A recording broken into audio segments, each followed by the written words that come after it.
But he chose to go to war and lined up his soldiers at what is now called the Battle of Soissons.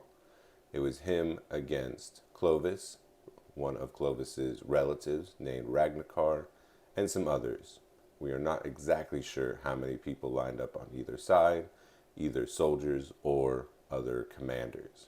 But we do know that Clovis was there, Ragnacar was there, and of course, King Syagrius. He was kind of important.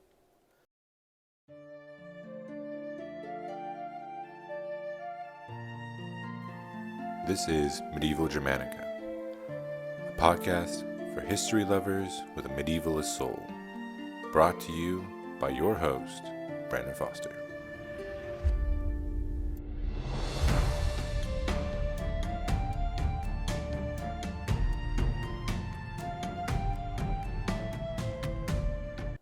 Rome is crumbling. The Iberian Peninsula belongs to the Visigoths. The eastern half of the Roman Empire, that faded away in becoming its own empire a while ago. The western half is now being bitten apart piece by piece and digested by the Germanic peoples. The Vandals, they own northern Africa. The Huns and the Ostrogoths, they have taken eastern lands of the Roman Empire. Rome is becoming smaller and smaller and smaller. But not all hope is lost. There is still the king or the emperor sitting on the Roman throne. At least Romulus Augustulus was there until the Ostrogothic king, Odoacer, forced him to abdicate, which set up the Ostrogothic kingdom in Italy, which lasted for a while. But there was one last stronghold, one last place that the Romans still controlled, and there was still hope that Rome could rise again. That last stronghold was in the Kingdom of Soissons, which is the central Gaul or France area. In the Kingdom of Soissons, we had King Syagrius. He was a Roman administrator, and he had been there for many years, and his father had had the job before him. They were well entrenched, and they knew what they were doing, and they knew that they could defend, or had to defend, the kingdom. Otherwise, Rome was completely no more, at least as they had known it. He had been there for many years, and he would be there shortly after. So the fall of Rome, or at least the abdication of Romulus Augustulus, occurred in the year 476. Now that King Odoacer owned Italy, it was up to Syagrius to continue the Roman rule. As king, it was his job to rule the Kingdom of Soissons and make sure that it prospered and that he defended its lands. He would do so until the year 481, when his ally, Childeric, died. Up until that point, he had had a friendly relationship with the Franks to his north. Not so friendly with some of those around him, like the Visigoths below, but with the allies of the Franks, who were one of the more powerful kingdoms of the time, or Germanic tribes, or collection of tribes at that time. He was decently safe. But that would end now that Childeric is dead, and his son Clovis I would take over. Clovis, unlike his father, had a more unified belief for the Franks, and a more expansionist belief for everything around him. He would spend most of his life conquering lands, like uniting all the Franks. He would attack the Kingdom of Soissons, among other groups. By 486, so about 5 years into his rule, he was ready to take out the Kingdom of Soissons and King Syagrius. It is unknown if he united the Franks and then attacked King Syagrius, or if he attacked Syagrius and then united the Franks. Our main source, Gregory of Tours, is a little vague on the actual timeline. Either way, he would wage war with King Syagrius. In 486, he would send a summons to King Syagrius declaring a battlefield and a day. This was the custom at that time, basically a meet me in the courtyard and we're going to duke it out kind of way of life. Do you enjoy watching movies or movies and shows? Do you not like having to have a whole library at home that you can only pick from? Well, if that's you and you want to save some money, then you should click the link below and get Hulu.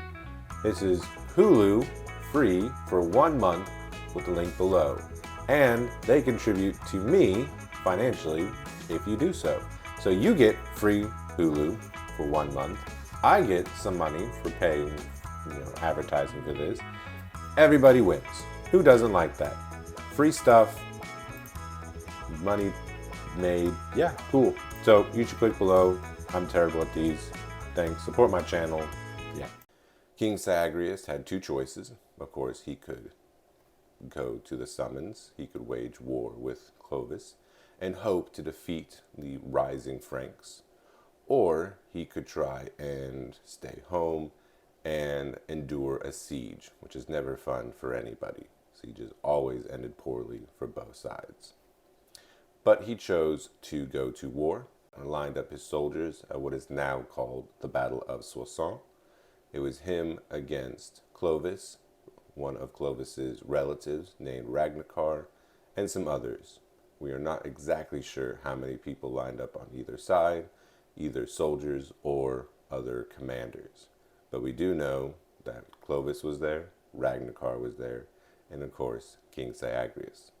He was kind of important. The battle would not go well for Syagrius. He would eventually start losing the battle, which gave him one of two choices. Either he could continue fighting, hope for the best for a turnaround of the battle, and he would probably die, or he could try and run away and fight another day. He would raise more soldiers, he would reclaim his kingdom somehow, but there would still be a chance of victory. He chose the latter, and he ran to the Visigothic lands, hoping for protection. Unfortunately for him, now that Clovis owned the Kingdom of Soissons, Clovis was able to send a threat to the Visigothic king. And he told him if he did not hand over the now refuge Syagrius, that he would invade Visigothic land. The Visigoths owned a small piece of land above the Pyrenees Mountains in what is now France, and it was very difficult to get across the Pyrenees Mountains for the bulk of the Visigothic army to go over there. But it was possible, but it was not something the Visigoths wanted to deal with. So they sent him to the kingdom of Toulouse, Syagrius that is. They imprisoned him, and then they sent him back to King Clovis. King Clovis would then welcome him with open arms, and by open arms, he put him in a prison cell. He then would mysteriously, or Syagrius would mysteriously become assassinated. We're not sure exactly who did it or exactly why, but most believe that Clovis issued a assassination and just had him quietly killed. As the new ruler of the Kingdom of Soissons, it was important that the last leader was not given a voice or any public moments. That is one way to stir rebellion, and Clovis did not want to deal with that. He most likely was dealing with enough of his own political issues because of his conquering the Kingdom of Soissons. Unfortunately, this would be the end of Rome. Rome, at least the western half, would never rise. There would never be a resurgence of the Roman Empire like there has been before. The Eastern Empire, which would become the Byzantine Empire, would last for a very long time. It would last for almost another 1,000 years before it would eventually fade away into history. But now the Red Eagle no longer flew. The Franks would slowly grow and grow until they would own most of Central Europe. The Visigoths would own Spain or the Iberian Peninsula for many centuries until the Moors would come in and the Muslim invasions. And the Ostrogoths would own most of Italy, at least until the Lombards would come through, and they would take Italy. again until the Franks came in and conquered it again. So the Roman Empire has now ended. King Syagrius has now laid his last claim in history, and Clovis I would rise as the first unified king of the Franks, which would eventually rise into France and Germany, laying claim to both those cultures and a strong influence on the world. Before I end, I want to talk very quickly about how historians know some of these events.